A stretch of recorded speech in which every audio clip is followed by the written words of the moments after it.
അതേ ഇതിന്റെ ദുശക്തികൾ ആരോപണം ഉന്നയിച്ചപ്പോൾ അതേ ഈ മുജാഹിദ് പ്രസ്ഥാനം അതാ സമൂഹത്തിന്റെ മുമ്പിലേക്ക് വളരെ കൃത്യമായി തന്നെ ആരോപണത്തിന് ഇതിന്റെ പണ്ഡിത സംഘടന മറുപടി കൊടുത്തു.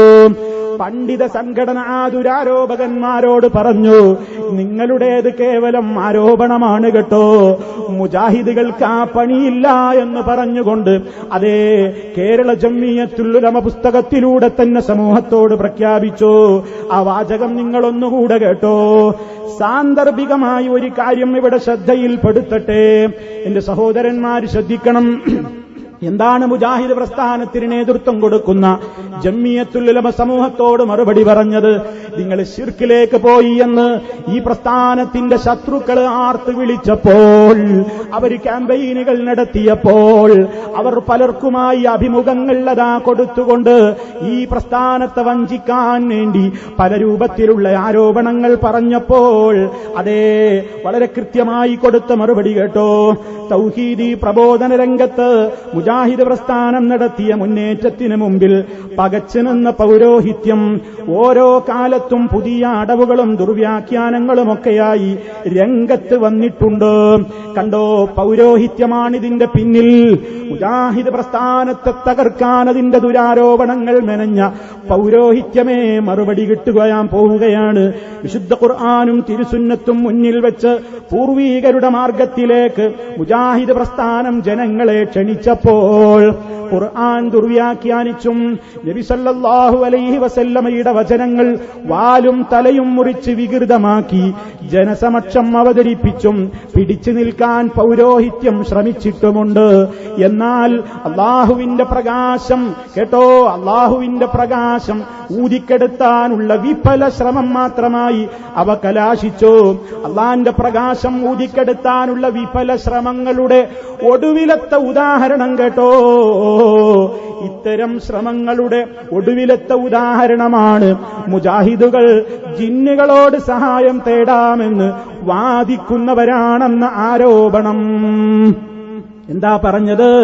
മുജാഹിദുകൾ ജിന്നുകളോട് സഹായം തേടാമെന്ന് വാദിക്കുന്നവരാണെന്നത് ആരോപണമാണ്. അതിൽ കഴമ്പില്ല കേട്ടോ. ഒരൊറ്റ മുജാഹിദും ജിന്നിനോട് സഹായം തേടുന്നവരല്ല. ഒരൊറ്റ മുജാഹിദും ജിന്നിനോട് സഹായം തേടാമെന്ന് പറയുന്നവരില്ല.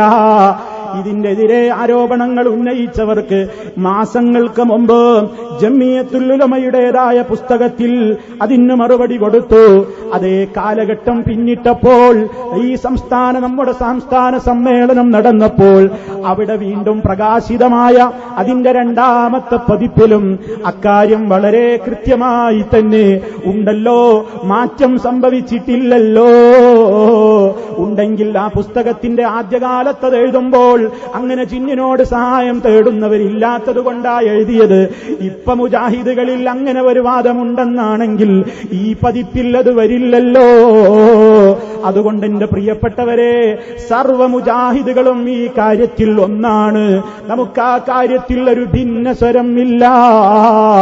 നമുക്കതാ ശക്തമായി എതിർക്കാനുള്ളത് നമ്മുടെ എല്ലാം പൊതുശത്രുവായിക്കൊണ്ട് ഈ തൗഹീദിനെതിരെ ഉറഞ്ഞു തുള്ളിക്കൊണ്ടിരിക്കുന്ന ആദർശത്തിലുള്ള നമ്മുടെ ശത്രുക്കൾ, അവര് വ്യക്തിപരമായി നമ്മുടെ ശത്രുക്കളല്ല, തൗഹീദിന്റെ ശത്രുക്കളായിക്കൊണ്ട് നിലനിന്ന് ഈ ആദർശത്തിനെതിരെ പടപൊരുതിക്കൊണ്ടിരിക്കുന്ന ആളുകളോട് ഒരു ഭിന്നതയുമില്ലാതെ ഒരേ സ്വരത്തിൽ, ഒരേ ശബ്ദത്തിൽ, ഒരേ മനസ്സിൽ നമുക്ക് മറുപടി പറയാൻ സാധിക്കണം. അവർക്ക് മറുപടി പറയുമ്പോൾ ഒരു വീട്ടിൽ ഭിന്ന സ്വരമുണ്ടായിക്കൂടാ. പാപ്പയൊരു മറുപടി, മകനൊരു മറുപടി, ഉമ്മാക്കൊരു മറുപടി, മോനൊരു മറുപടി, ഭാര്യ ഒരു മറുപടി പറയുന്നു, ഭർത്താവ് എതിര് പറയുന്നു. ആ ഭിന്നസ്വരം നമുക്കില്ല. മുജാഹിദുകളെ, നമ്മുടെ നേരെ ശിർക്കാരോപിച്ച സർവശക്തികൾക്കും എതിരെ നാം ഒറ്റക്കെട്ടാണ്, ഒരുമയോടെ മുന്നേറണേ.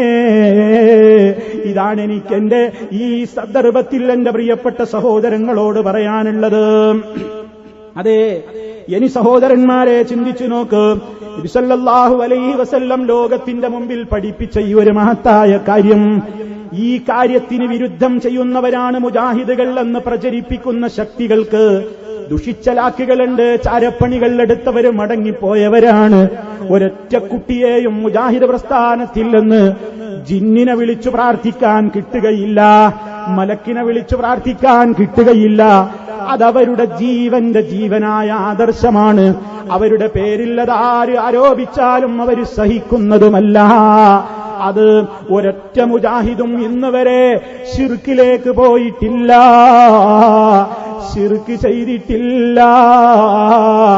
ഏറ്റവും കൂടുതൽ നമ്മുടെ ജീവനേക്കാൾ നാം കാത്തുസൂക്ഷിക്കുന്ന ലാ ഇലാഹ ഇല്ലല്ലാഹ്, അതിന് നാളിതുവരെ നമ്മൾ മനസ്സിലാക്കിയതും നമ്മെ മനസ്സിലാക്കി തന്നതുമായ കൃത്യമായ നിർവചനങ്ങളുടെയും ആശയങ്ങളുടെയും അടിസ്ഥാനത്തിൽ തന്നെ ഉറച്ചു നിന്നുകൊണ്ട് നാം മുന്നോട്ട് പോകുന്നു. അല്ലാഹുവിന്റെ സഹായം അതിനുണ്ട്. ഇനി സഹോദരന്മാരെ, നബി സല്ലല്ലാഹു അലൈഹി വസല്ലം ഈ കൃത്യമായ ആദർശം സമൂഹത്തിന്റെ മുമ്പിൽ പഠിപ്പിച്ചു തന്നിട്ടും ആ നബിയെക്കുറിച്ച് പോലും വിശ്വാസം സമൂഹത്തിന് ശരിയായില്ലല്ലോ. നബി സല്ലല്ലാഹു അലൈഹി വസല്ലമിനെ കുറിച്ച് വരെ വിശ്വാസം ശരിയാവാതെ ജനങ്ങളതാ സ്നേഹിക്കുന്നു എന്ന് അവകാശപ്പെടുന്നു.